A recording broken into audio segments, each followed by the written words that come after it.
Кей ата-ана бала мені тыңдамайды, сыйламайды дейді. Ал бала болса үнсіз ғана алыстап бара жатады. Бала сыйламай тумайды. Оны біз өз қолымызбен үйретеміз, немесе жоғалтамыз. Сыйлау талап емес, нәтиже. Көп ата-ана бір нәрсені шатастырады. Олар мен ата-анамын, бала мені сыйлау керек деп ойлайды. Бірақ сыйлау бұйрықпен келмейді, қорқытумен орнамайды, айқаймен қалыптаспайды. Сыйлау баланың өзінің ішінен туады. Бірінші ереже: өзіңізді қалай ұстасаңыз, бала солай қабылдайды. Бала сіздің сөзіңізді емес, әрекетіңізді көшіреді. Егер сіз уәде беріп орындамасаңыз, ашуланғанда балаға ауыр сөз айтсаңыз, өзгелерді кемсітсеңіз, бала бұл қалыпты деп қабылдайды. Сыйлау үлгіден басталады. Екінші ереже: баланың сезімін жоққа шығармаңыз. Ол түк емес, жыламай қой, бұдан да жаманы бар.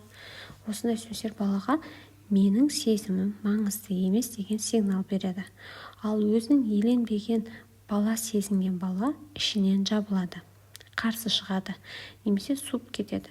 Баланы сыйлату үшін алдымен оны сыйлап үйрену керек. Үшінші ереже: қорқытып емес, түсіндіріп тәрбиелеңіз. Қорыққан бала тыныш болуы мүмкін, тыңдағандай болуы мүмкін, бірақ ол құрметтемейді, сенбейді, ертең өтірік айтуға үйренеді.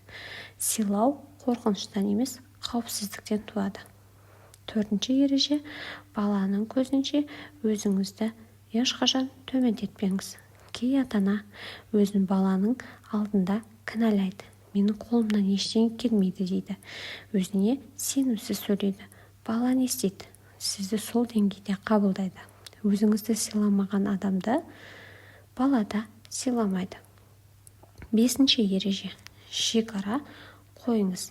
Сыйлау шекарасыз болмайды. Егер бала айқайласа да бәріне рұқсат берсеңіз, немесе жарайды, мейлі деп бәрін өткізіп жіберсеңіз, бала мен басқарамын деп ойлайды. Ал бала ата-ананы басқарған жерде сыйлау міндетті түрде жоғалады. Алтыншы ереже: баланың көзінше кешірім сұрай біліңіз. Бұл ең күшті құрал. Егер сіз мен қателестім, кешір деп айта алсаңыз, бала жауапкершілікті, адамгершілікті, шынайы сыйлауды үйренеді. Кешірім беделді түсірмейді, керісінше өсіреді.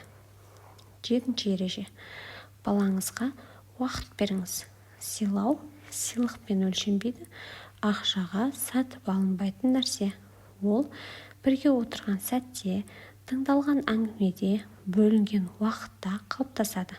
Бала үшін ең қымбат нәрсе сіздің оған деген назарыңыз.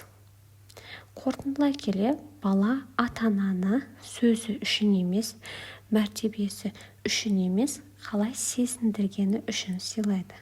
Егер бала сіздің жаныңызда қауіпсіз, маңызды, бағалы екенін сезсе, ол сізді міндетті түрде сыйлайды. Егер бұл видео сізге ой салса, пікірге жүрек белгісін қалдырыңыз. Ал бала тәрбиесі туралы шын, ауыр, бірақ пайдалы видеолар керек болса, каналға жазылып қойыңыз. Келесі видеоларда кездескенше қош сау болыңыздар.